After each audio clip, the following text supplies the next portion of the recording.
Bienvenidos todos a De Ignorancia Sí que Sé. Aquí estamos en vuestro podcast sobre la educación de las ciencias y las diversas técnicas que intentamos utilizar para que los humanos pequeños sean capaces de comprender más fácilmente estas cosas que a nosotros nos gustan tanto, ¿no? En el programa de hoy vamos a tratar un tema que seguramente volveremos a tratar una y otra vez porque tiene muchas facetas y además existe en física, existe en química, existe en matemáticas, que es el de las competencias específicas. Este va a ser nuestro primer programa sobre competencias específicas. Ya dedicamos un programa a las competencias clave, que ahora enseguida os recordaremos un poco cuál es la diferencia entre una cosa y la otra. Pero básicamente las competencias pues son las diversas cosas en las que uno tiene que demostrar que es competente y obviamente hay unas en matemáticas, hay otras en física y son distintas. Este programa en particular lo vamos a dedicar a las competencias específicas de matemáticas y os vamos a explicar no solo cuáles son, sino también cómo se trabajan con un ejemplo de un problema en el cual pues en cada uno de sus apartados, digamos, estaremos trabajando unas cosas diferentes u otras.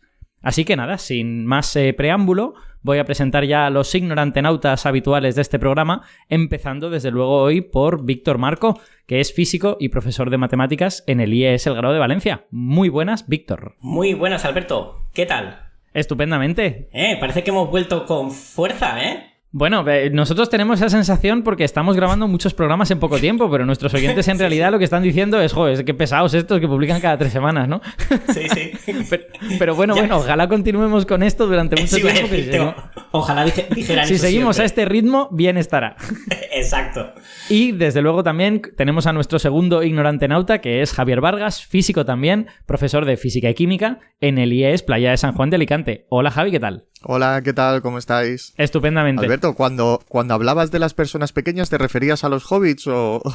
Sí, exacto. Me refería a los humanos afectados de enanismo. Sí, que necesitan aprender física y matemáticas. Y con pies peludos. Como todo el mundo. Entonces, ya hemos dicho que este es un programa, digamos, de los concretos. No es uno de los que tratamos un tema genérico, sino que vamos a hacer una especie de inmersión de profundidad en este asunto de las competencias específicas de matemáticas. Y además lo vamos a tratar con un ejemplo que yo creo que es la manera más sencilla, porque ahora cuando hablemos de cuáles son las competencias, veréis que alguna es... bueno, ciertamente abstracta, que es lo que supongo que la ley pretende en ese sentido, porque luego concretarlo ya es cosa de los docentes.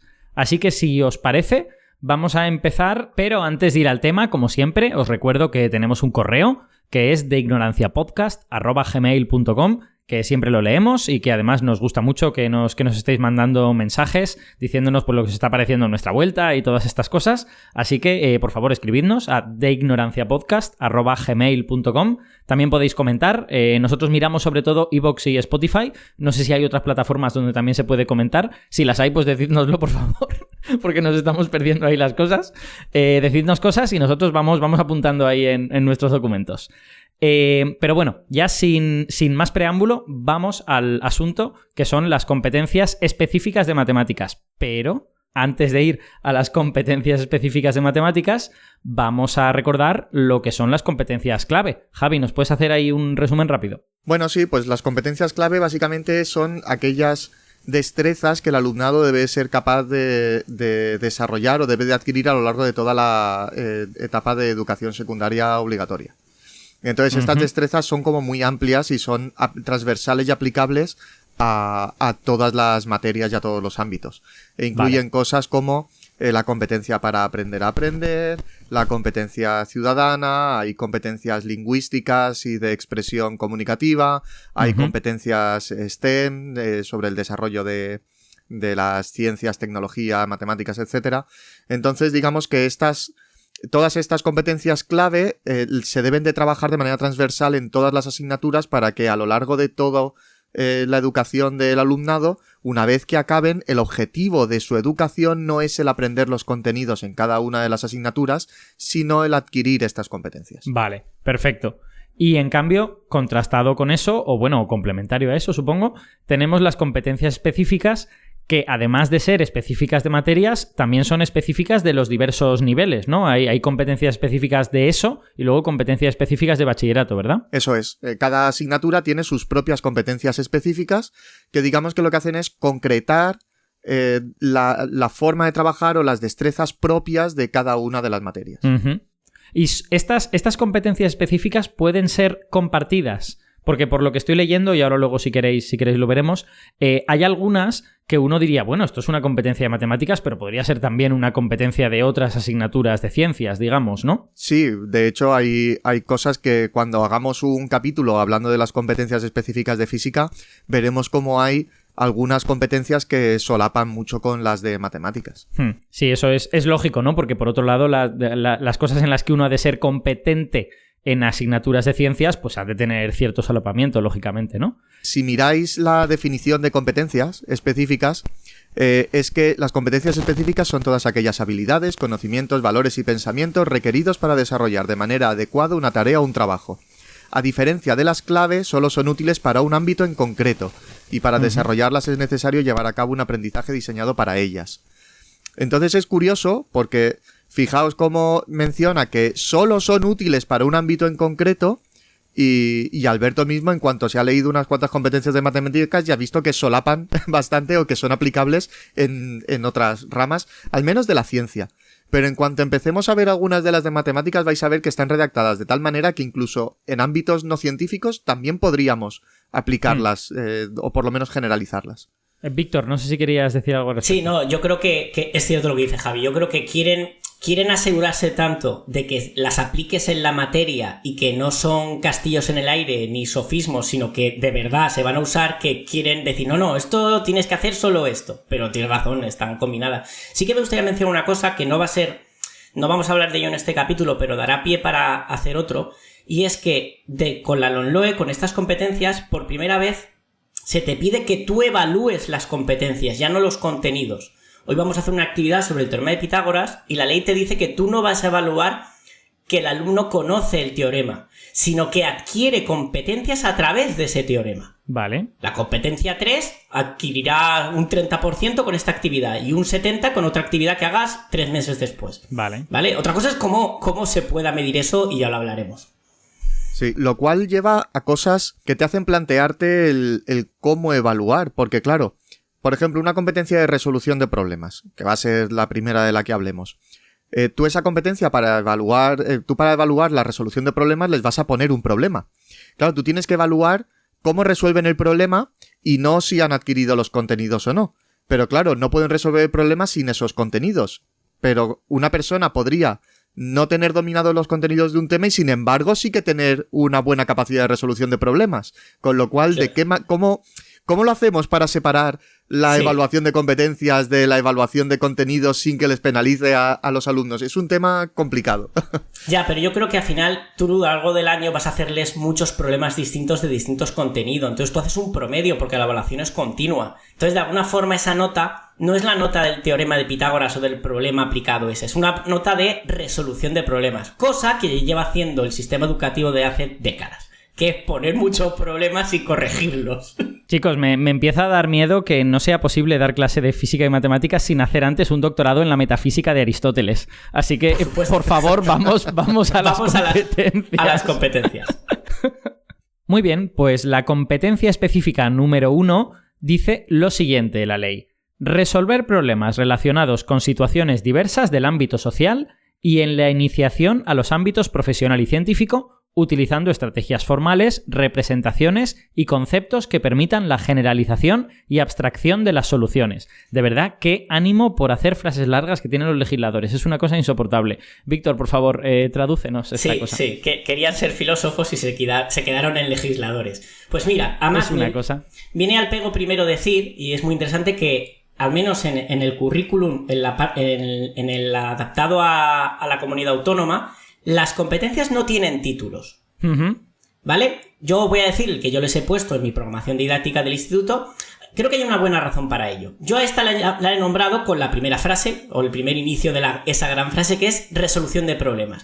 Y tenemos que explicar que hoy vamos a trabajar las competencias de la ESO porque difieren sustancialmente con las de bachillerato. Ajá. Incluso en bachillerato, según la rama, hay diferenciaciones. Y la primera nos vale muy bien como ejemplo porque en la ESO es resolución de problemas y, como tú bien has leído, te habla tanto de ámbito profesional, científico, ámbito social. Sí. Si tú te vas a la del bachillerato, te dice resolución de problemas en el bachillerato de ciencias de ámbito científico. Vale. En el de ciencias sociales te especifica ámbito de ciencias sociales. Y en el general, pues es un mezcladillo porque el bachillerato general viene a ser una especie de eso llevada un poquito más solo. Vale. Pues competencia número 2, Javi. La competencia número 2 sería explorar, formular y generalizar conjeturas y propiedades matemáticas, haciendo demostraciones sencillas y reconociendo y conectando los procedimientos, patrones y estructuras abstractas implicados en el razonamiento. Muy bien, pues yo creo que es fácil caer en llamarla razonamiento y conexión matemática. Vale. Y me gusta esta porque por primera vez la ley te está diciendo que pongas demostraciones, cosa que pocos profesores piden. Y aquí ya tenemos un argumento legal para decir, no, vamos a hacer demostraciones. Yo no vi una sola demostración hasta que llegué a segundo de bachiller, tercero de bachiller, perdón. O sea que tenía 16 años. Como veremos, desde primero de la ESO hay muy sencillos teoremas, el de la suma de los tres ángulos de un triángulo. Pueden medirlo, comprobarlo, elaborar conjeturas y luego demostrar de forma muy sencilla o incluso comprobar a grandes rasgos que eso es cierto siempre. Yo esto, no sé si te pasará a ti, Víctor, pero a mí en física, por lo menos cuando llego a segundo de bachillerato, a mí me gustan mucho las demostraciones, porque al final cada ley física es aplicable dentro de un cierto rango. Y no en todas las situaciones vamos a poder aplicar todas las leyes. Entonces, como parte de la demostración, normalmente se hacen una serie de suposiciones, se establece el punto de partida. Entonces, siempre que la demostración está a su alcance, me gusta hacerla. Y al principio del curso, claro, luego cuando llegamos a final de curso, ya están acostumbrados. Y directamente me preguntan, ¿esta nos la pueden preguntar o no? Y yo les digo, pues esta sí, o esta os la cuento solo para que sepáis de dónde viene esto. Pero al principio les cuesta mucho el aceptar que yo les demuestre las cosas en lugar de sencillamente darles la formulita y ya está. Sí, hay que luchar contra esa forma de pensar. Sí, la noción de que la ciencia no es válida siempre y en todas partes, que la ciencia son modelos y que tienen límites y que es tan importante conocer el modelo como los límites. Bueno, seguimos. Competencia 3, que dice lo siguiente. Construir modelos matemáticos generales utilizando conceptos y procedimientos matemáticos funcionales con el fin de interpretar, analizar, comparar, valorar y hacer aportaciones al abordaje de situaciones, fenómenos y problemas relevantes en el ámbito social y en la iniciación a los ámbitos profesional y científico. De verdad, detesto a la persona que redactó esto, ¿eh? Sí. Me cae muy mal. Sí, yo he decidido titular a esto modelización, que representa perfectamente, y tenemos hoy un ejercicio muy interesante, Alberto, que va a dar para modelizar y decidir cómo de realista es el modelo que estamos haciendo, ¿verdad? Oh yeah, efectivamente, ya llegaremos. Un problema muy, muy abierto. Pero me encanta, es que ahí está la matemática y la ciencia, en hablar de esto. Muy bien, sigamos. Bien, competencia específica 4. Implementar algoritmos computacionales organizando datos, descomponiendo un problema en partes, reconociendo patrones y empleando lenguajes de programación y otras herramientas TIC como soporte para resolver problemas y afrontar desafíos del ámbito social y de iniciación a los ámbitos profesional y científico. Muy bien, el título no es que se lo haya puesto yo, es que tanto en redes y en todo en lo que es el ámbito educativo, la gente le llama pensamiento computacional. Y es interesante mencionar que la gente lo confunde con el tema de las TICs. Piensa en computacional y piensa que es que tenemos que enseñarles a usar la calculadora o el GeoGebra. No. Es que tu cerebro piense de forma computacional, que tú tengas estructuras, algoritmos, amueblar la cabeza de forma matemática. No informática, matemática. Porque la informática se amuebla con matemáticas. Y eso hay mucha gente que lo confunde con las TICs. De hecho, la propia competencia nos está diciendo que hay que reconocer patrones, organizar los datos, descomponer un problema en partes, y eso se hace, estés trabajando o no con el ordenador. Poner los datos en una tabla antes de dibujar la gráfica, perfectamente podría ser trabajar el pensamiento computacional. Claro. Sí, es que de hecho ya se computaba muchísimo tiempo antes de que hubiera computadoras. Una computadora es simplemente algo que sirve para computar y que es electrónico y tal y cual, pero que lo que hacen los estudiantes es computar, básicamente, o sea que no... Lo cual no quita que a lo mejor también tendríamos que trabajar un poco más, por lo menos yo por mi parte he encontrado esta carencia y probablemente yo tenga parte de la labor de solucionarlo. A la hora de trabajar de la representación gráfica y este tipo de cosas, Cuando llegamos a cursos altos les pedimos que en los trabajos que nos entreguen tienen que darnos pues los informes hechos por ordenador, con los datos puestos en tablas, que nos den las representaciones gráficas, pero claro, si todo eso no lo trabajamos nosotros también utilizando los ordenadores, ellos por ciencia infusa tampoco van a aprender a hacerlo, con lo cual Sí. yo entiendo que esta competencia tiene como dos vertientes. Por un lado, el cómo mueblar la cabeza, como bien decía Víctor, y por otro lado, el enseñarles esas herramientas para que cuando lleguen a los problemas realmente complicados que van a resolver utilizando ordenadores, porque al final hoy en día la ciencia se hace utilizando ordenadores, que sepan también cómo trabajar esas herramientas. Sí, la competencia habla de las TICs, evidentemente, por eso la gente enseguida la cabeza te lleva a... esto es como la clave. Claro, es que hay una competencia clave que es las TICs. Entonces es como, esta es la competencia clave, esta. No, esta profundiza en esa. Sí. Muy bien, pues vamos con la competencia número 5, que dice lo siguiente. Manejar con precisión el simbolismo matemático, haciendo transformaciones y conversiones entre representaciones icónico-manipulativas, numéricas, simbólico-algebraicas, tabulares, funcionales, geométricas y gráficas que permitan pensar matemáticamente sobre situaciones del ámbito social y de iniciación a los ámbitos profesional y científico. Había mencionado lo mal que me cae la persona que redactó esto. Sí. A ver, sí, porque se podría haber resumido mucho. Yo creo que a estas alturas todos empezamos a ver ya ese patrón de situaciones del ámbito social y de iniciación a los ámbitos profesional y científico en todas, ¿verdad? Sí, efectivamente. Pero cada una solo se usa en un ámbito concreto. Maticemos. Sí. Bueno, Víctor, comenta. Nada, bueno, esta la podemos llamar simbolismo matemático o incluso simbolismo y lenguaje, y se trata de que la matemática, para poder entenderse bien sin ambigüedades y sin dobles sentidos, necesita su propio idioma. Ya sea el algebraico. Me hace mucha gracia cuando los alumnos me dicen, ¿pero por qué para poner para todo X no puedo poner las palabras para todo? ¿Por qué tengo que poner esa A rara al revés? Tienen razón, pero bueno, queremos que te entiendan en todo el mundo, y además... El cerebro aprende algo nuevo cuando asocia un símbolo que para nada se parece a algo que signifique para todo, pero hay un clic más en tu cerebro. Es como el solfeo, que es antiintuitivo, pero te hace mejorar a nivel mental. Competencia específica número 6. Producir, comunicar e interpretar mensajes orales y escritos complejos de manera formal, empleando el lenguaje matemático para comunicar e intercambiar ideas generales y argumentos sobre características, conceptos, procedimientos y resultados relacionados con situaciones del ámbito social y de iniciación a los ámbitos profesional y científico. ¿A que no soy el único que cree que la 5 y la 6 podían ir juntas? Correcto. Sí, perfectamente. Entre simbolismo... Fíjate que yo le llamo a la primera simbolismo y lenguaje a la otra, porque esta que ha leído Javi habla más de la forma en la que tú te expresas cuando quieres hablar, hacer una ponencia sobre matemática.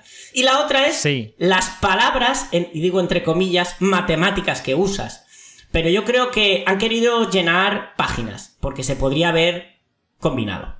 Para mí sí hay una diferencia, porque la quinta, la de simbolismo matemático, es como la gramática de las propias matemáticas, mientras que esta otra es la interfase entre las matemáticas y el lenguaje natural. Y puede ser muy distinto en realidad. Otra cosa es que sea posible separarlos en un ejercicio, que tenga sentido que tenga sentido que la ley esté haciendo un tratado acerca de esto. Como ha dicho antes Javi con el ejemplo de las tablas, la tabla abstracta es el simbolismo y tú tienes que interpretarla y darle vida a la hora de explicarla o usarla. Y ahí es donde supongo que entra la 6. Sí. Vamos con la competencia 7, que dice lo siguiente.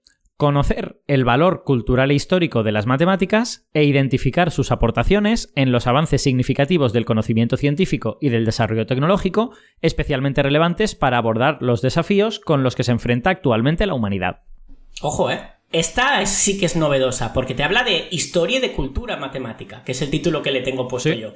Y claro, ya te está dando herramientas para que tú puedas en un examen o en un trabajo o en lo que sea, hablar de la historia de las matemáticas. Así es. Y que sea lícito preguntar cuándo aparece el teorema de Pitágoras en la historia, por qué, dame pruebas y argumentos de cómo surgió. Esto creo que nadie en la historia de la educación se ha preguntado nunca. Historia de la matemática.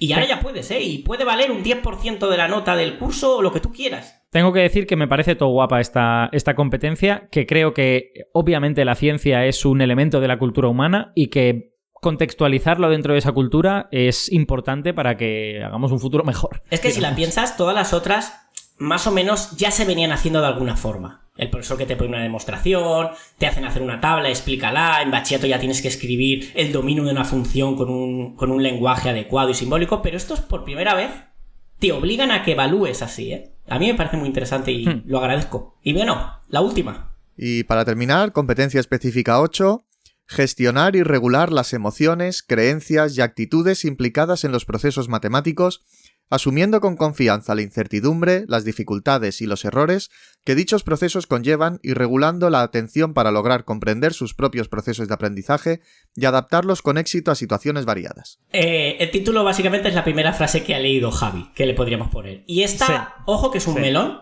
no voy a enrollarme con ella porque habría que hacer un programa aparte, porque esta se ha hablado mucho de ella, se ha usado como herramienta política entre partidos. Claro. Se ha malinterpretado con lo de ¿qué pasa? ¿Que tengo que abrazar los logaritmos? No. Si te lees la descripción no dice eso. Ahora, es fácil que la gente caiga en este tipo de interpretaciones si no se te explica bien. Entonces, voy a hacer un resumen rápido y para mí lo que me interesa es usar la matemática, las exposiciones de los alumnos, el miedo al fracaso que suele tener asociado a esta asignatura, porque es la que más suspenden, por lo que sea, y tú tienes que trabajar eso. Es que esta competencia es el reconocimiento de que las matemáticas tienen un problema que es específico en las matemáticas, que es una especie de matematifobia, o no sé cómo llamarla. Por mucho que los alumnos odien la sintaxis, y se les suele dar mal la sintaxis a los que se le da la matemática, porque dicen, no, claro, es que es lo mismo, ya, pero el castellano o el inglés está escrito en la lengua que tú conoces. La matemática no. El álgebra no te es afín. Y eso genera un problema. Entonces ya hablaremos de esta competencia porque no es fácil.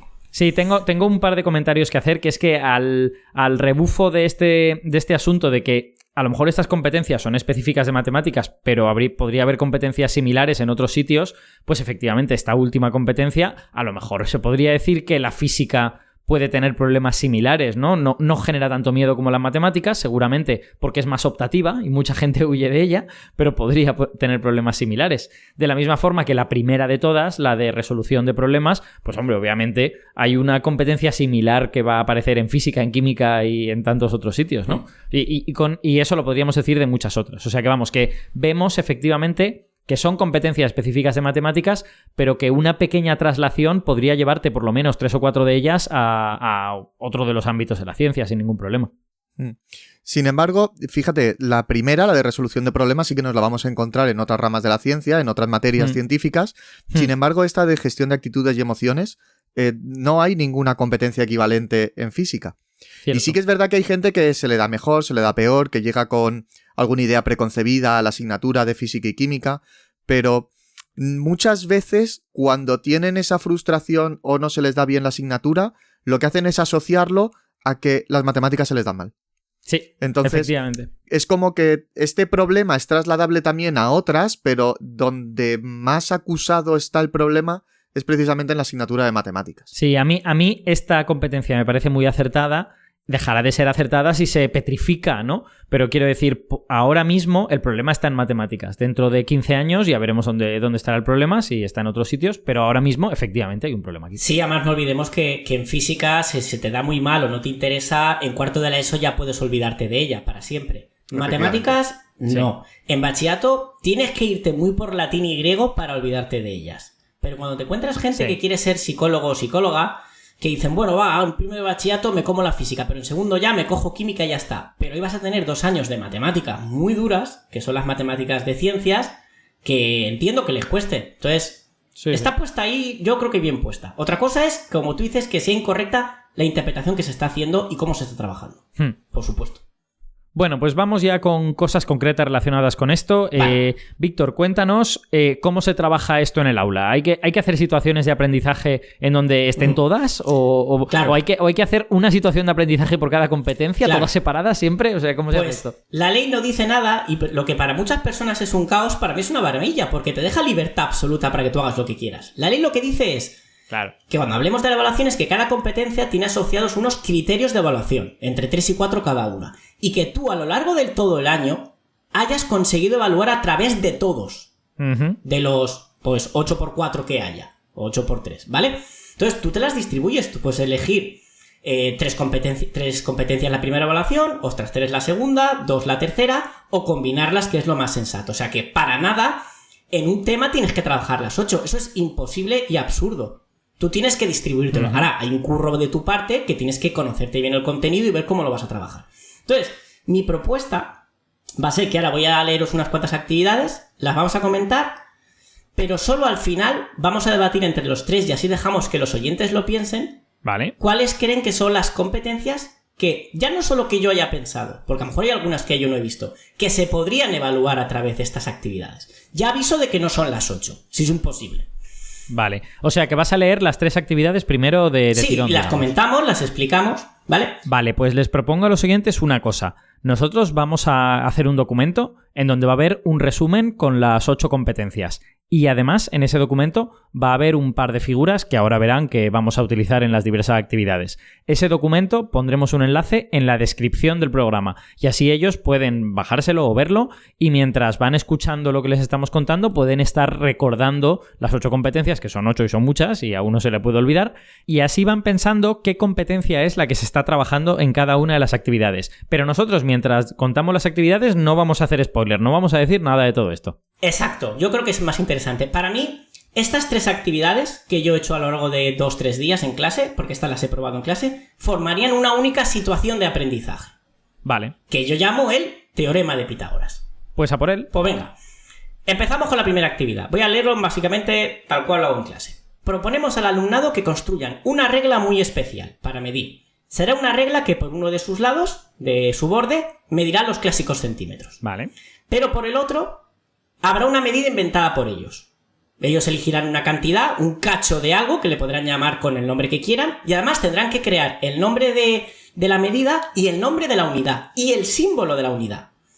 Si yo me invento el Hanschkind, pues JK o lo que sea será ese Hanschkind. Y tendrán que saber la equivalencia a centímetros. Una cosa que trabajo en clase suele ser la medida del cuadradito de la libreta. Vale. ¿Vale? Ellos le llamaron este año libris. Un libris es un cuadradito de libreta. Vale, perfectamente. A mí se puede... Qué bonito, porque claramente es latino. Qué bonito, mi corazón... Claro. Exacto.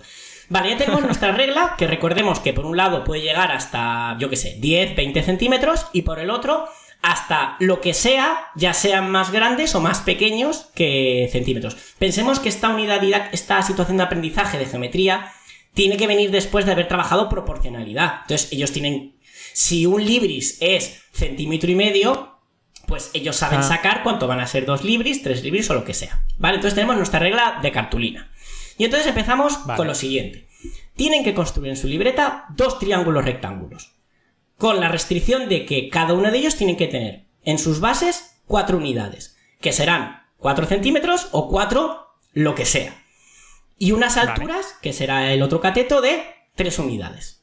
3 centímetros o 3 quinch, como queramos. Vale. Me estoy acordando de las monedas. Muy a favor de los quinch. Sí, ¿verdad? Suena muy a moneda de Harry Potter. Y ahora la actividad es: mide con tu regla en cada triángulo las hipotenusas. ¿Vale? Spoiler, van a medir 5 y 5. 5 centímetros y 5 quinch. ¿Para qué hacemos esto? Para que vean que lo que vamos a construir, que claramente es el teorema de Pitágoras, es independiente de la unidad de medida elegida. Solo del concepto de número, de cantidad de comparado con algo. Vale, entonces empezamos, ya lo han medido y es imposible que nadie te diga que no les sale 5. Además es curioso porque siempre que hago esto, nadie me dice 4,9 o 5,1. Es que está tan bien, porque es una terna pitagórica, que a todo el mundo le sale 5. Sí. Vale, la pregunta que les hacemos es: ¿qué operación tienes que hacer a partir del 3 y el 4 para relacionarlo con el 5? Es decir, ¿hay algún patrón, hay alguna coherencia entre el 3 y el 4 que produzca el 5? Les dices que pueden usar suma, resta, multiplicación, división, paréntesis, raíces, lo que conozcan. Estamos en... Vale, pregunta. Entiendo que es la primera vez que ven el teorema de Pitágoras, claro. en este caso. En teoría, el teorema de Pitágoras se debe de ver en segundo de la ESO. Hay gente que lo da en primero, lo da en primero mal, mete la fórmula, dice esto... No, se debe ver en segundo. Pero mira, Alberto, te voy a decir una cosa, porque sé por dónde vas. Yo esto lo he hecho con gente en tercero de la ESO, que ya la había visto en segundo, vale, y nadie reconoció el teorema de Pitágoras. Pues sí, sabías por dónde voy. Dice, no me sale... Claro.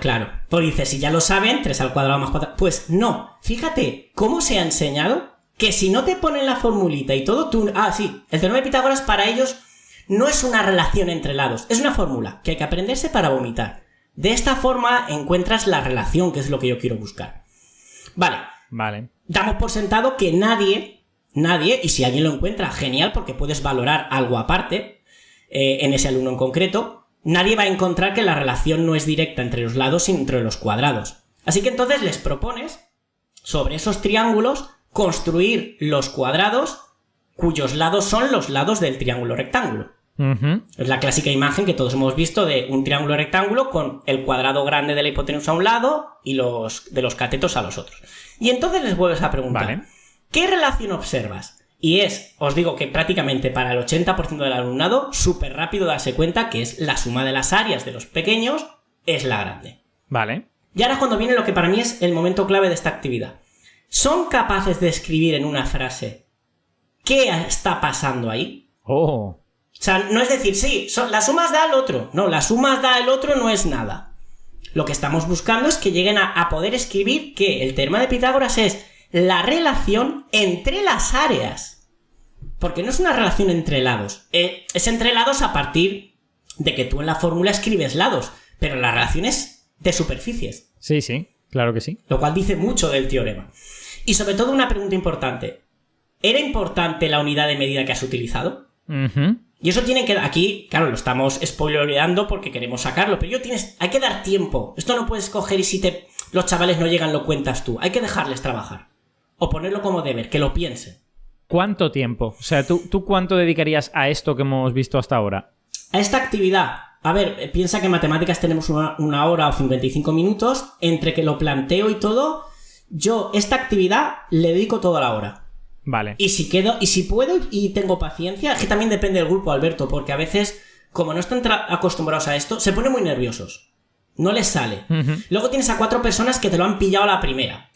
Y claro, al final, esto es un poco una utopía, porque luego hacerlo realidad es otro tema. Esto con un grupo de 10-15 alumnos se funciona súper bien. Pero yo lo he hecho con gente de 30 en clase, 30 alumnos, no 30 años, y es difícil. Pero una hora, como mucho, 2 clases para esta. Vale. Seguimos. Vale, entonces tenemos ya la clase que se ha dado cuenta que los catetos al cuadrado, su suma es igual a la hipotenusa al cuadrado. ¿Vale?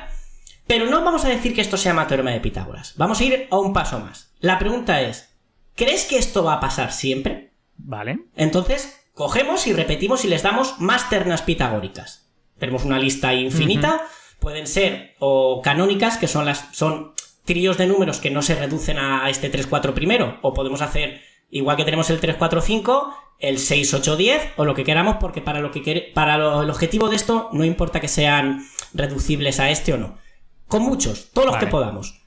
Y claro, van a ver que siempre sale así. Es importante que sean ternas pitagóricas naturales, y me explico, para que no haya que trabajar con decimales y no piensen que esto es casi sí, que es como una aproximación. No, que realmente sale. Recordamos a los oyentes que estén pensando en qué competencias están en juego en todo esto, ¿eh? Que se lo piensen, que luego hay examen. Sí, han salido unas cuantas ya, ¿eh? Yo creo que hay unas cuantas ya muy claras. Sí. La pregunta que me encanta hacerles es, ¿crees que esto va a pasar siempre? Supongamos que hemos hecho en clase, yo llego a hacerlo con 10 triángulos, ¿vale? Y en los 10 han visto que las áreas de los cuadrados menores suman la de la hipotenusa. Y me dice, sí. Digo, bueno, ¿y si lo probamos para 100? Dice, pues más seguros, 100, 1000, 100.000 millones. Y entonces les digo, ¿estáis seguros al 100% que esto va a ser cierto? Y entonces hacemos un cálculo genial, que es, vamos a sacar el porcentaje de datos a favor de lo que has hecho. Digo, a ver, lo hemos probado con 10. Y digo, ¿los 10 han salido bien? Y me dicen, sí, pues 10 de 10, 100%. Digo, no, 10 de 10 no. 10 de infinitos triángulos posibles. Y haces 10 entre infinito por 100 para sacar el porcentaje. Y claro, ahí dicen, aprovechas para hablar de que esa división da 0. Y si no, da igual. Dice, mira, no vamos a poner infinito, vamos a poner un número muy alto en el denominador. Y entonces se sorprenden un mogollón de decir, ostras, tengo un 0% de pruebas de que esto es cierto. Sí. Y aquí estás trabajando algo muy importante, la diferencia entre la mente de un matemático y de un científico o un físico. Quizá un físico o un ingeniero te diría, no lo sé, pero me vale para construir la casa. Con estos triángulos que tengo. Y dice, ya, pero tú no has probado todos los triángulos. Claro. Tú no quieres que esto funcione. Quieres saber si hay una verdad abstracta. Claro, debajo, y eso ¿no? es importante que empecemos a hacerles valorar que no todo tiene que ser pragmático. No todo tiene que ser modelos que expliquen la naturaleza. También hay placer en entender que, jope, esto es cierto siempre. Y alguien lo demostró. Y no haciendo números. Ya iremos a eso. Y entonces... Perdona, en este punto, ¿les has hablado de la noción de demostración ya, aunque sea en otras partes de la asignatura, entiendo, ¿no? O sea, no es la primera vez que se encuentran con la idea de esto habría que demostrar. Porque al principio del tema yo les he hablado de 3 palabras que han tenido que buscar en internet, que son axioma, conjetura y teorema. Vale. Y hemos llegado a que axioma es una verdad que nadie va a discutir y que todos aceptamos sin tener que comprobar, que conjetura es algo que tiene cierta apariencia de verdad, pero no se ha comprobado perfectamente, y luego está el teorema. Entonces aquí retomamos, o si no lo hemos hecho, lo podemos introducir, el concepto de conjetura.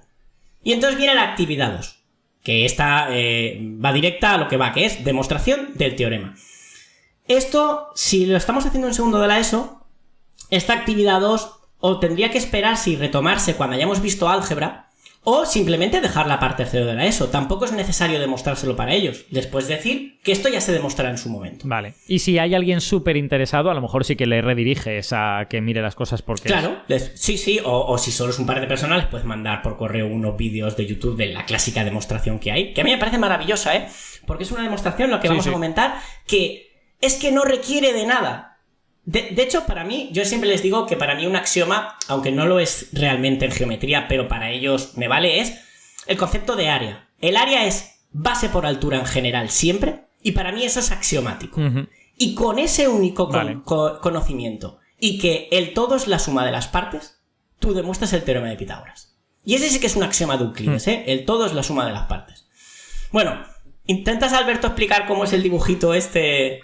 Claro, Venga. sí. A ver, en esta actividad lo que tenemos es un cuadrado grandote que básicamente tiene de lado a más b, ¿vale? Y lo que hemos hecho es colocar en cada una de las esquinas de ese cuadrado un triángulo rectángulo que tiene de catetos b y a, ¿vale? Entonces, en principio lo que tenemos es un triángulo rectángulo con su ángulo recto en uno de los ángulos del cuadrado, mismo triángulo rotado en el otro ángulo recto del cuadrado, mismo triángulo rotado en el otro, mismo triángulo rotado en el otro. Y una vez has hecho eso, dentro del cuadrado te queda inscrito dentro de ese cuadrado grandote un cuadrado más pequeño que su lado es C, porque todas las caras que miran para dentro del cuadrado son las hipotenusas. Entonces tienes dentro un cuadrado de área C cuadrado y fuera un cuadrado de área A más B, todo ello al cuadrado. Por eso te digo el tema de que es importante que sepan álgebra, porque lo que vamos a hacer es muy básico. Vamos a decirles, estamos de acuerdo que el área del cuadrado grande, que es A más B al cuadrado, será la misma que la suma de sus partes, que es el área del cuadrado interior, que es C cuadrado, más la de los 4 triángulos. Y claro que es evidente, porque es un axioma.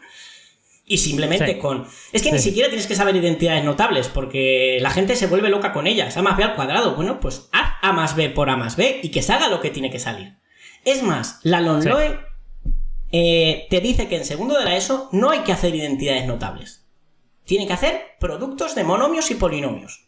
Así que no hace falta, pueden descubrirla ellos cuando la usen demasiado. Por eso es una identidad notable, porque aparece mucho. Sí. Y nada, esta actividad...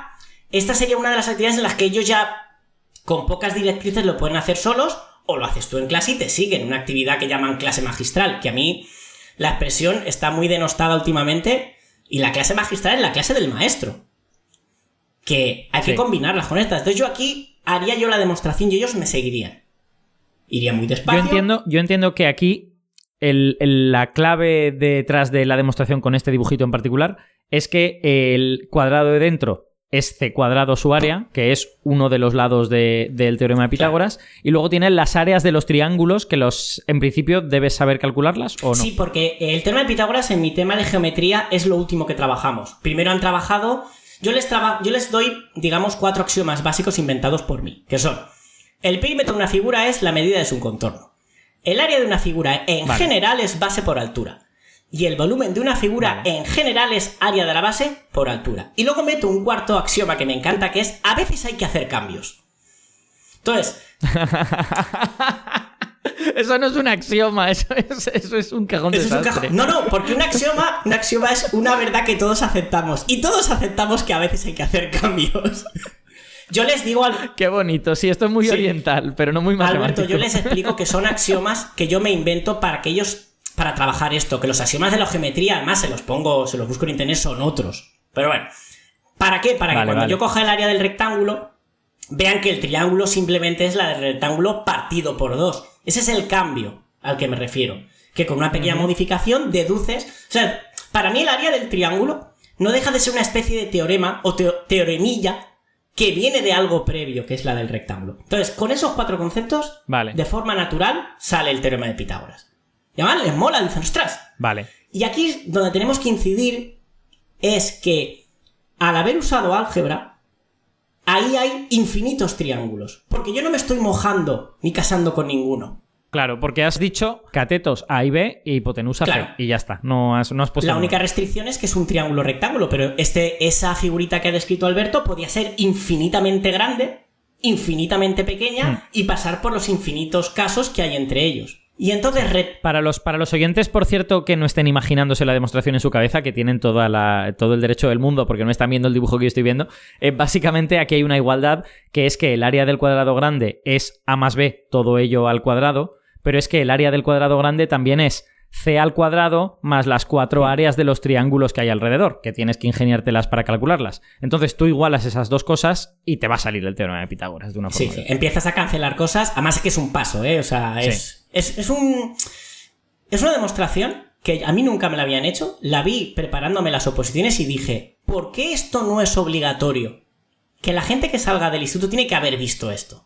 Porque, no sé, es poesía para mí, o sea, es maravilloso cómo llegas a una verdad absoluta partiendo de nada prácticamente. De hecho, no sé si se sabe, yo creo que no se sabe cómo demostró Pitágoras el teorema de Pitágoras, pero es bastante probable que fuera con una figura similar. Sí, hay otra demostración muy hay una demostración muy clásica que tira de otro teorema, sobre el teorema de la altura y tal, pero la veo menos elegante, porque esta no requiere de ningún otro teorema. Sí. Lo cual te hace ver que el teorema de Pitágoras es muy puro y está muy en los cimientos de la geometría. Sí, es que en el fondo, si tú haces esta figura que acabamos de describir con trocitos de madera, al final, uniendo los dos de los triángulos que tienes ahí, vas a hacer un rectángulo, va a ser inmediato saber cuál es el ángulo, el área de ese rectángulo, entonces como que todo se hace mucho más fácil. Como tú has dicho con piezas de madera o de plástico, es otra opción, pero ahí podríamos hacerles reflexionar de ¿yo lo he demostrado para todos o solo para estas piezas físicas que sí que tienen una medida concreta? Ya.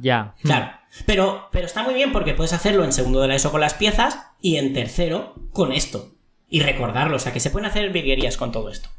Así que pasamos de actividad, ¿no? Sí, pasamos de actividad y recordamos a los oyentes que tienen un enlace en la descripción del capítulo en donde se pueden bajar un documentito en el que van a encontrar la figura de la que estamos a punto de hablar ahora mismo. Sí, también decir a los oyentes que tú buscas en Google figura o imagen de cuadrados para demostrar el teorema de Pitágoras, que es lo que hice yo para sacar esta, y la primera que sale es esa. Además hay montones de vídeos súper bien explicados en YouTube de esto. Sí. Lo que no les va a salir es el siguiente dibujo, el dibujo de la actividad 3. Sí. Porque este es uno que se ha inventado Víctor. Entonces, sin verlo va a ser complicado. ¿Quieres intentarlo, Alberto? Vamos a intentarlo, a ver qué pasa. A ver, esto es un problema que figuradamente podría ocurrir en la realidad, ¿vale? Que lo que tienes es una costa de un continente inventado que básicamente esa costa hace un ángulo recto. O sea, que hay que imaginar el continente como algo que va de norte a sur y que una vez has llegado a la parte de abajo de eso, puedes ir de este a oeste, ¿vale? Y luego el resto es mar. Y en ese mar, que forma ahí un ángulo recto la costa, en medio de ese mar hay una isla, con la forma que a ti te dé la gana. Eso da completamente igual.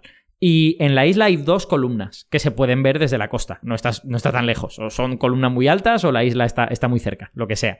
Entonces, la pregunta que se les hace a los estudiantes de forma completamente abierta es: yo te voy a dar un odómetro. ¿Eres capaz de medirme la distancia entre las 2 columnas de la isla desde la costa? No puedes viajar a la isla. Tiene que ser desde la costa. Y además, no sabemos el tamaño que tiene nada. El problema es completamente abierto. Lo que se busca es que los chavales te hagan preguntas. Sí. Podemos decir que ha faltado en la descripción, que es...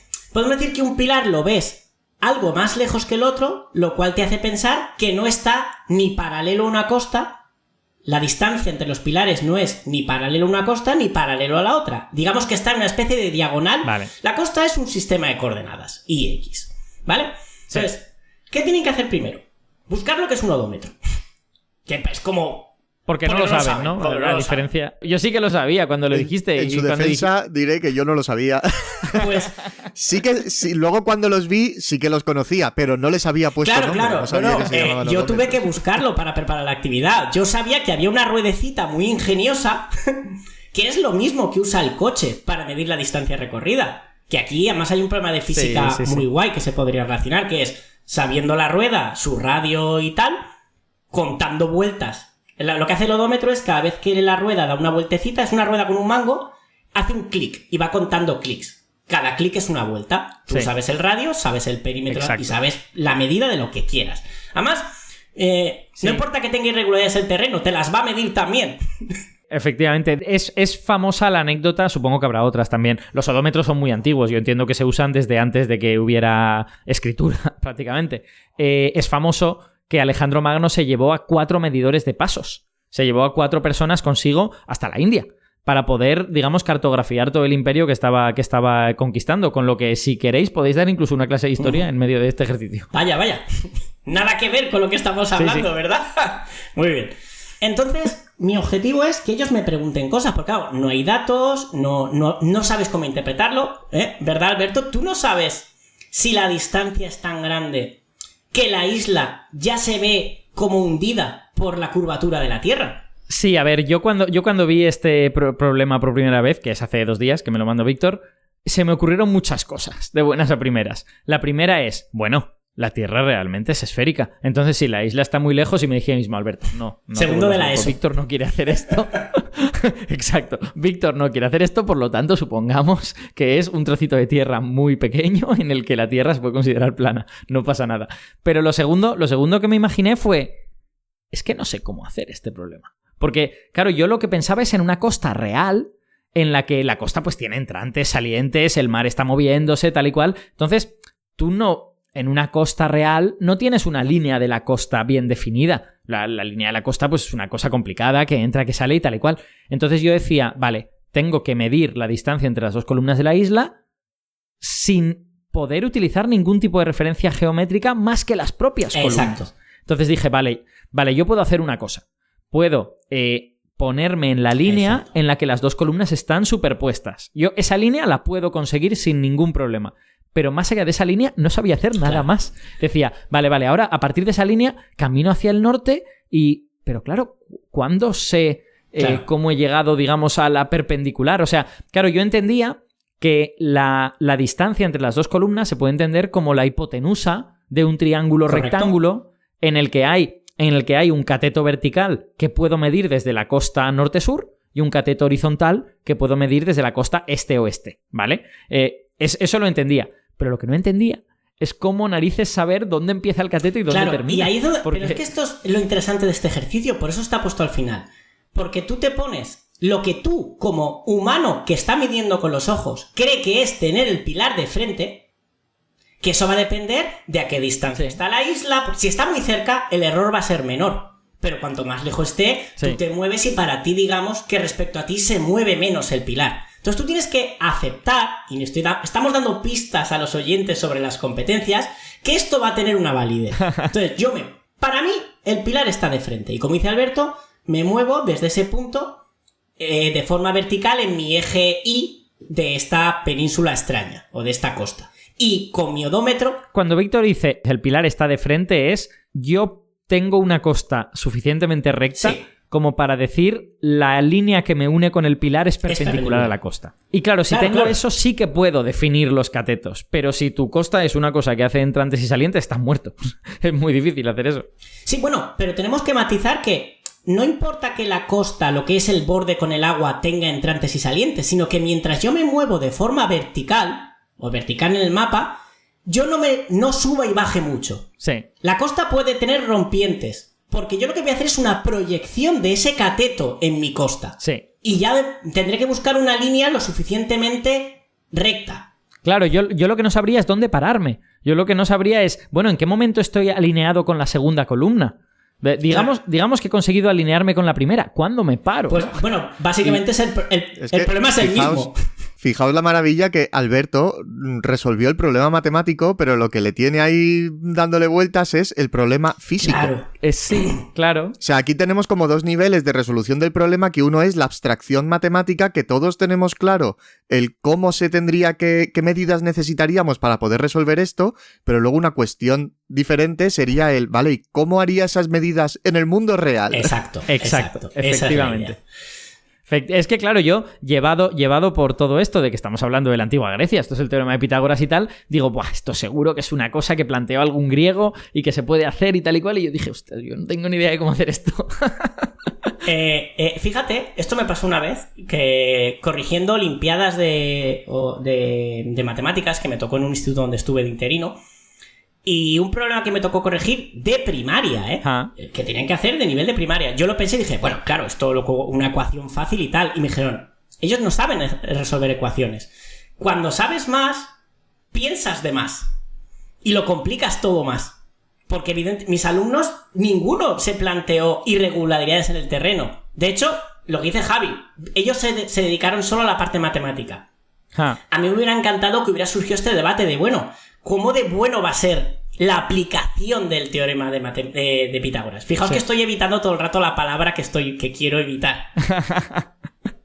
Porque quiero comentarla después. Bueno, lo dejamos ahí. Importante, cuando yo hago la actividad y ellos llegan a esas conclusiones de necesito esta medida, yo les doy unas medidas que yo he preparado previamente. Que puedo además obligar, forzar a que no sean exactas, para que no me dé... O sea, puedo... hacer datos que se vayan un poco de la realidad y luego decirles, pues mira, la realidad medía esto. Vale. ¿Cuánto nos hemos equivocado? Y hablar de errores. O sea, este ejercicio puede llevarte toda una clase, incluso dos, ¿eh? Vale, sí, esa era mi pregunta, que ¿para cuánto daba? Porque yo tengo la sensación de que esto da para discutir un montón. Claro, los chavales tienen interés, claro, si no, pues no. Imagínate que esa hipotenusa ficticia son exactamente 5 kilómetros. Pero yo los catetos que les doy no son 3 y 4. Les doy 3, algo, 4, algo. Y a ellos les va a salir una hipotenusa distinta. Entonces hablamos, y entonces viene la pregunta forzada de ¿por qué no ha salido la misma? Que yo, ahora Google Maps me dice que son 5 exacto. ¿Por qué nos hemos equivocado? ¿Vale? ¿Siguiente actividad? Siguiente actividad, venga. ¿La lees tú? La última ya. Vale, ¿quieres leerla tú? Porque sé que esta te gusta. Vale, de acuerdo. Venga. Bien, pues esta es una actividad muy interesante que alguien podría pensar que no es una actividad de matemáticas y ese alguien estaría muy equivocado. Les dicen que busquen en internet, este es el principio del problema, buscar en internet información sobre la tablilla de arcilla Plimpton 322, que es una tablilla muy cercana a mi corazón, ¿vale? Bueno, y cuando lo busquen, pues descubrirán que es una tablilla mesopotámica, si no recuerdo mal, está fechada en el año 1800 a.C., creo que es como primer imperio babilónico, pero no estoy seguro. Sí, me suena el 1800 como dato, sí, porque uno de mis ejercicios fue preguntarles cuánto tiempo había pasado desde entonces. Exacto. Bueno, y recuerdo el 1800 como dato de partida, sí. Sí, yo creo que es como del primer imperio babilónico, del imperio antiguo, que no duró mucho. Es cuando Hammurabi. La gente que sepa un poco, Hammurabi es más o menos esta época. Bueno, y esto es una tablilla en la que básicamente hay ristras de números. Es una tablilla con varias columnas, ahora mismo no me acuerdo cuántas. Pero básicamente 60 vale. Ternas. Sí, en donde hay 60 ternas pitagóricas. Aunque sí que es verdad que están expresadas en unidades que a nosotros nos resultarían un poco marcianas, ¿eh? Yo cuando me lo leí, recuerdo que no es cateto 1, cateto 2 e hipotenusa. No, es otra cosa. Ha habido un aplauso a los historiadores que han podido interpretar que eso es lo que creemos que es. Así es, porque es bastante marciano. Creo que una de las columnas es el coseno multiplicado por la hipotenusa. No sé, cosas muy raras. Sí. O sea, es básicamente una tablilla de trigonometría. Es una tablilla en donde tú tienes diversos triángulos rectángulos descritos en base pues, a posibles cosas que tú puedes medir de esos triángulos rectángulos.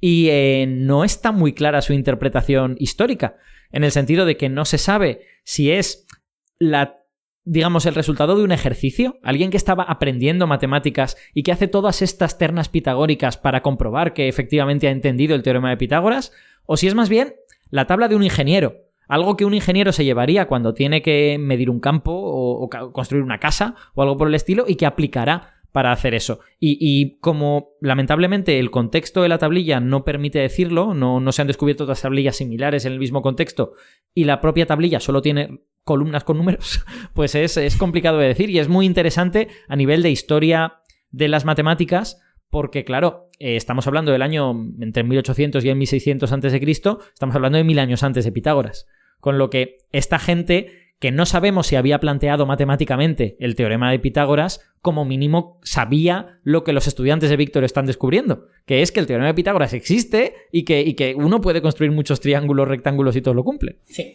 y matizo que esta actividad lo que me interesa que les preguntemos es, las dos teorías que ha dicho Alberto, ¿cuáles elegirían ellos? Sí. Porque eso te va a dar una estadística no muy grande, pero interesante sobre qué opinión tienen no de la tablilla, sino de cómo ven ellos las matemáticas. Oh, claro que sí. Si eso es un ejercicio, o es un ejercicio para fastidiar a estudiantes, de copia, vas a copiar en la tablilla de arcilla 60 veces lo que cumpla el teorema de, evidentemente. Es muy divertido preguntarles, ¿creéis que se llamaría teorema de Pitágoras entonces?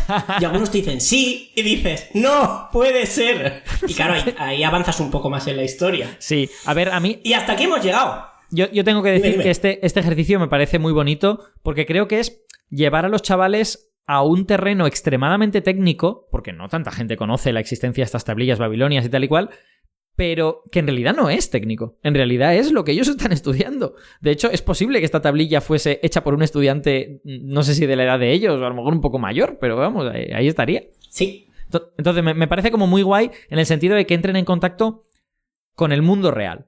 Con en mundo real en el cual resulta que las matemáticas son una parte. Que el mundo real no es gente que construye edificios y que se hace rica invirtiendo a la bolsa. Bueno, eso es parte del mundo real, pero también es gente que hace estas cosas. Quiero decir, el mundo real es todo eso. Pues pasamos a interpretar nosotros cosas. Vale, pasemos si queréis a decir qué competencias creemos que se están trabajando en cada una de las actividades. Vale, vamos entonces a la actividad 1. Hago un breve recuerdo de qué iba la actividad 1, para que los oyentes ahora paren el audio y piensen cuáles serían. La actividad 1 es la de construir, esto es lo que se llama el método constructivista. Uh-huh. A base de preguntas guiadas, el alumno descubre el teorema de Pitágoras como una relación entre los catetos, o mejor dicho, entre las áreas de los cuadrados construidos por los catetos. Vale. Venga. ¿Qué competencias pondríais? Javi, ¿quieres empezar tú o empiezo yo? Bueno, yo creo que está clara que la de resolución de problemas, por un lado, esa estaría seguro. ¿Vale? Porque es un problema esto, ¿no? Sí. E incluiría también modelización, porque al final ellos tienen que hablar de conjeturas, tienen que modelizar, tienen que darse cuenta de la relación, con lo cual ahí están haciendo modelización. Claramente también está pensamiento computacional, ¿no? La cuarta, porque estás encontrando patrones en los triángulos que estás buscando, digo yo. No estoy seguro de el razonamiento y conexión matemática, yo creo que en realidad también está, porque cuando les estás preguntando si vale 5 en todas las unidades, tanto en centímetros como en su unidad inventada, en el fondo eso es razonamiento matemático, creo yo, ¿no? ¿Quieres más fácil decirme las que crees que no se están trabajando? Pues a lo mejor sí, igual hay menos. ¿Tú crees que se está trabajando simbolismo? No estoy seguro en toda la actividad. Yo, en esta actividad 1, que la he preparado yo, pero esto es como cuando compones algo artístico, deja de ser tuyo cuando lo publicas. Sí. Yo creo que no. Aún no. Sí, yo creo que el simbolismo entra más en la segunda actividad. Sí, claro. En la primera actividad se trabaja más la parte del lenguaje y comunicación matemática, porque sí que tienen que poner por escrito la idea a la que han llegado. Exacta. De hecho, yo lo pensé. La pregunta esta de ¿eres capaz de decir en una frase lo que estás viendo? Es claramente el convertir el lenguaje natural. Es que tú preguntas... Tú coge a cualquier alumno, Javi, de los tíos también, y pregúntales, ¿qué es el teorema de Pitágoras? Y te dirán, hombre, hipotenusa al cuadrado es igual a cateto al cuadrado, pero tampoco son capaces de explicarlo. Te están repitiendo la fórmula. Y yo lo que quiero es que rompan, que me hablen del mínimo simbolismo, sino que hagan, como dice Alberto, la diferenciación con las 6, el lenguaje. Sí. Pues es de hecho creo que la palabra clave es relación. Es una relación entre los catetos y la hipotenusa. Y esa relación implica las áreas de los cuadrados. Efectivamente, yo creo, fíjate, de historia y cultura matemática, la 7ª competencia, a lo mejor no hay mucho aquí, pero todo depende, porque en el fondo si les estás hablando de conjeturas, de el concepto de teorema y todo esto, bueno, eso ya tiene algo, ¿no? De historia de las matemáticas, en cierta manera. No lo sé. Sí. Y luego la de gestión de las emociones y la de las actitudes de las matemáticas, yo entiendo, esta es mi interpretación, y tú me dices, Víctor, que eso depende de la propia actitud de los estudiantes, ¿no? En ese sentido. O sea, claro, si resulta que tienes una clase que se lo está pasando pirata con la actividad, pues a lo mejor no tiene nada que trabajar en ese sentido, pero siempre te va a aparecer alguna persona que se va a frustrar y todo esto, y ahí es cuando tienes que hacer esto. Claro, a mí no me sale, es que yo no lo entiendo. Claro. Y ahí es cuando... Es que la competencia 8 no es para ellos, es para nosotros. Sí, efectivamente. Efectivamente. Para nosotros. Así es. Por eso no mola, porque implicas poner de relieve ciertas cosas. Ya hablaremos ese mes. Sí, de hecho, en esta actividad, como has puesto muchas cuestiones, casi cada cuestión corresponde a una o como mucho 2 de las competencias, ¿no? Sí, luego os diré un secreto, una cosa, confesaré algo. Vale. Vale, pasamos a la siguiente, ¿no? Porque en realidad hablar de lo de los porcentajes y la conjetura sigue cuadrando con todas las demás. La actividad 2, recordamos que era literalmente la demostración del teorema de Pitágoras aplicando álgebra. Vale, bueno, pues aquí claramente está el de razonamiento y conexión matemática, ¿no? Eso es bastante evidente porque estás demostrando algo, por lo tanto la noción de demostración, la segunda competencia, digamos, en ese sentido. Y el simbolismo matemático, porque ahora sí que tiene que ponerse en lenguaje algebraico lo que encontraron en la sesión anterior. Esas dos me parecen las más obvias, aunque en realidad también hay pensamiento computacional, porque van a tener que hacer operaciones con lo que van a plantear, ¿no? Aunque sean operaciones muy sencillas, ¿o no? Sí, y van a partir de ideas básicas, de unos axiomas que van a dar un salto a partir de los cálculos que dice Alberto. Sí, yo también lo vería. Sí, si se aprovecha esto un poco para tratar de trabajar cómo a lo mejor Pitágoras hizo esta demostración, aunque no tengamos atestiguaciones directas, pues estás trabajando también historia de las matemáticas, lo cual está bien en ese sentido. Y yo son las que veo aquí, no sé si veo más. Vale, estoy bastante de acuerdo. Quizás podríamos incluir lenguaje y comunicación matemática si al final se hace también la reflexión de si la expresión algebraica a la que se ha llegado coincide con las conclusiones a las que llegaron en la actividad anterior. Porque ellos ya tenían el teorema en forma de frase, que sería como una conjetura, y ahora tienen que comprobar si lo que han demostrado dice lo mismo que la frase a la que ellos habían llegado. De manera que tienen que conectar las matemáticas con su propio lenguaje. Sí, estoy de acuerdo. A ver, realmente, siempre que tú le estés preguntando al estudiante una cosa y el estudiante te vaya a contestar con castellano o valenciano o lo que sea, pues obviamente de alguna forma está trabajando la relación de las matemáticas con el lenguaje, ¿no? O sea que también es una cosa que está un poquito por todas partes. Sí, pero bueno, te va a pasar lo mismo con la resolución de problemas, porque siempre que le pidas que haga algo al estudiante, al final, dentro del sentido más amplio de lo que es un problema, va a estar resolviendo una situación desconocida para él, con lo que está resolviendo problemas. Son dos competencias que al final están siempre. Vale, pasamos a la siguiente actividad, la de la isla. Sí. Pues en la isla lo más evidente es modelización, ¿no? Obviamente te estás modelizando, te están dando una cosa. Sí, palabra que yo quería evitar todo el rato, sí. ¿Por qué la querías evitar? Y sobre todo, claro, para no dar pistas. Ah, para no hacer spoilers, vale. Claro.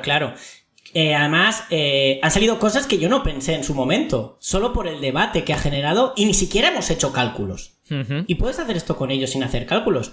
Y sobre todo, ahora no es el teorema de Pitágoras per se, es su aplicación, porque al final la modelización es el proceso del que se nutre la matemática aplicada. Sí, efectivamente. Y puede ser bueno o malo en función de las distancias, hasta el grosor de la no lo hemos hablado, el grosor de la columna. Si es enorme, ¿cuándo la estás viendo de frente? ¿Dónde está su centro de masas, lo que estás viendo? Ya, sí, claro. me parece, ya te digo, salvo que tengas una costa perfectamente recta, a mí este problema me genera como ansiedad. Claro, pero te genera ansiedad, pero la ciencia es así, Alberto, quiero decir. Están acostumbrados a hacer problemas. La altura de una cometa, sabiendo que el cordel, sí, pero la ciencia no mide cometas, la ciencia mide otras cosas. Y los modelos, que en este caso es la aplicación del teorema de Pitágoras, pueden fallar con un gran porcentaje de error. Sí. ¿O no? Sí, sí. Y es importante que empiecen a ser conscientes de que la realidad, la matemática está en nuestra mente. La modelización es lo que mide. Obviamente en esta actividad tenemos también razonamiento matemático, ¿vale? Tenemos la competencia 2 y yo creo que tenemos pensamiento computacional, ¿no? Hay que hacer una pequeña computación para averiguar la distancia entre las columnas. Más allá de eso, no, yo no diría muchísimas más. No sé si tú estás de acuerdo. Sí, lo que pasa es que yo ahora, recordando la experiencia en clase, hubo mucha frustración. Porque yo esta actividad la mandé para casa. Vale. Que buscaran lo que era un odómetro y nadie me dio ni una sola idea. Wow, ok. Nadie. Lo cual me sorprendió mucho, ¿eh? Ni ideas erróneas, quieres decir. O sea, estaba la gente en blanco. Sí, no. Pero además gente muy buena, pero que simplemente como les pasó como a ti al principio, pues tiraron la toalla. No elaboraron teorías y modelos para ver qué poder hacer. Nosotros claramente vemos el teorema de Pitágoras y tú ¿qué hiciste? Voy a ver cómo fuerzo esto para poder proyectar unos catetos. Lo que pasa es que te encontraste con tu problema realista de es que soy incapaz de dibujar un cateto recto. Sí, exacto. Pero ellos simplemente, que también me fastidió un poco, y dices, estamos dando el teorema de Pitágoras, o sea, se manda esto como deber, porque habíamos visto las otras actividades en clase. Y dices, jope, ¿pensáis que iba a preguntar otra cosa? Ingenuo de mí. Pues no. Y hubo frustración. Esto es algo que le cuesta muchas veces a los estudiantes, que es que si te acabo de explicar una cosa y te mando un ejercicio que a lo mejor está en el libro o en mis apuntes o en donde sea, justo bajo el epígrafe que se llama igual que lo que te acabo de explicar, quizás lo que tienes que utilizar es justo eso. Sí, búscate la vida, pero tienes terrible. que utilizarlo. Pues me quedé, tengo que reconocer que este año, esto lo he hecho otras veces, pero este año me quedé muy despagado diciendo, ostras, tío, que nada. Pues fijaos que a mí de estudiante me pasaba lo contrario, que me parecía muy aburrido todo. En plan de, joder, si está claro, si nos acaban de explicar esto, pues ¿qué es lo que voy a aplicar? ¿La derivada de hace 2 meses? Pues no, esto. Y me parecía en plan de, nunca me sorprenden las clases. Claro, yo creo que les frustró el hecho de que no había datos. Sí. Yo lo que quería es que vinieran con preguntas de Víctor, necesito la distancia desde este pilar visto para mí desde frente hasta... Vale, tantos kilómetros. Sí. Pero bueno, luego lo trabajamos, evidentemente. Uh-huh. ¿Y cuarta actividad? Pues... Bueno, esta la has puesto porque querías poner una actividad de historia y cultura matemática, ¿no? Es evidente que es lo principal aquí. Sí, sí. Aunque... Esa está forzada, eso. Bueno, no sé si está forzada, ¿no? Pero es evidente que es lo fundamental aquí. Yo entiendo que... Y la gestión de actitudes y emociones. Exacto, sí. También. ¿No? Sí. Al preguntarles para qué creen que se utilizaría esto, cuál es lo que ellos piensan que se ajustaría más, indirectamente les estamos preguntando por qué les hacen sentir a ellos las matemáticas. Brutal. Todos los chavales y chavalas que se le dan mal y me odian por mis clases, esto es un ejercicio para castigar a los alumnos. Todos. ¡Ostras! ¡Qué fuerte! ¡Qué proyección de su propia realidad! En cambio, los que quieren ser ingenieros o estudiar ciencia piensan que esto es para medir cosas. Además, yo lo expliqué. Dije, mira, tú quieres hacer un ángulo recto en una casa y si metes 3 piedras, 4 piedras más o menos iguales y 5 en diagonal, ese ángulo es recto. Seguro. O bastante seguro. Y claro, todos los que ya quieren ser ingenieros les moló la idea. El resto es un castigo esto. Este ejercicio en realidad... tiene también bastante de las dos competencias lingüísticas, entre comillas. Tanto la de lenguaje natural, porque te das cuenta de que tienes que explicar con palabras lo que estás viendo en esa tablilla, como la de simbolismo matemático, porque a poco que te metas en realmente lo que hay en cada columna, es un follón. Y tienes a lo mejor que plantearte cómo se expresa eso matemáticamente. Lo que pasa es que... Yo la simplifiqué muy... Claro. Sí, esto segundo... La simplifiqué, sí. Esto segundo es solo para los muy cafeteros y seguramente se habría de trabajar más bien en primero o segundo de bachiller. Pero bueno, da igual. Oye, yo con que salgan de segundo sabiendo que la humanidad lleva más de 3.000 años, conociendo que hay una relación entre los lados de un triángulo y que tenemos una prueba... Además, conté la historia del historiador que se la encontró, que la compró por 4 duros en un bazar. Sí. Que es el señor Plimpton, no lo hemos dicho, es el apellido del señor este. Sí. 322 es el código de su colección. Pues me ha parecido muy interesante este recorrido por las competencias específicas de las mates. No sé si Víctor... Prácticamente se han tocado todas. Sí.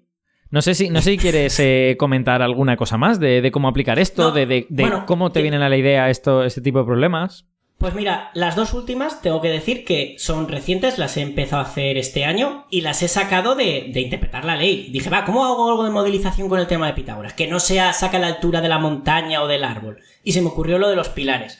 Pero las dos primeras, lo de demostrarlo, llevo años haciéndolo, antes de que estuviera la LOE, sobre todo la primera, la de construir.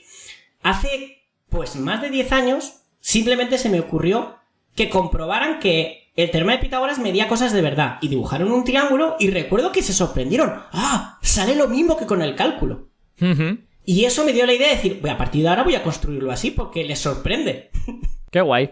Pues me ha parecido bien interesante, sobre todo, quiero decir, este ha sido un programa peculiar, porque hemos empezado muy abstractos, luego hemos sido súper concretos de contar un ejercicio, y bueno, es un poco el juego de ver todo esto. Y espero que los oyentes hayan podido, digamos, hacer este juego junto con nosotros, o si no, ahora que han llegado al final, que vuelvan para atrás y que lo intenten hacer. Muy bien, pues me ha parecido muy interesante todo este recorrido por las competencias. Vamos a volver a visitar este tipo de formato con las competencias de física y química. Por ejemplo, Javi, ve pensando, dale vueltas a cómo se puede hacer algo parecido a esto usando esas otras competencias y así vemos también ese otro mundo, ¿de acuerdo? Muy bien, me lo dejo guardado como tal. Perfecto. Pues yo creo que con esto ya podemos dar por terminado este capítulo de Ignorancia sí que sé, que va como un tiro en su nueva andadura y eso nos hace muy felices a todos. Así que, Javi, hoy no has hablado tanto, pero muchas gracias por estar en el programa con nosotros. Un placer. Víctor, muchas gracias por compartir estos ejercicios tan interesantes para tus estudiantes. A vosotros. Oye, yo he disfrutado porque tenía ganas de hacer algo así para demostrar que no todo es una mierda en la ley, ¿sabes? Que hay cosas interesantes y que se pueden hacer mucha matemática si lo interpretamos, creo yo, correctamente. A lo mejor me estoy equivocando y que los oyentes nos digan, que esta es mi forma de interpretar las competencias. A lo mejor estoy súper equivocado, ¿eh? Sí. Y yo creo que este capítulo dará para comentarios de oyentes que serán interesantes. Y hablando de los oyentes, muchas gracias también a los oyentes que hayan llegado hasta aquí y mucho más a los que hayan hecho este ejercicio con nosotros y nos digan, no, esta competencia no la habéis dicho. Esos son literalmente nuestros héroes. Ya saben que, como siempre, tienen otro capítulo más sobre educación de las ciencias al otro lado de esta sintonía que empieza ahora mismo.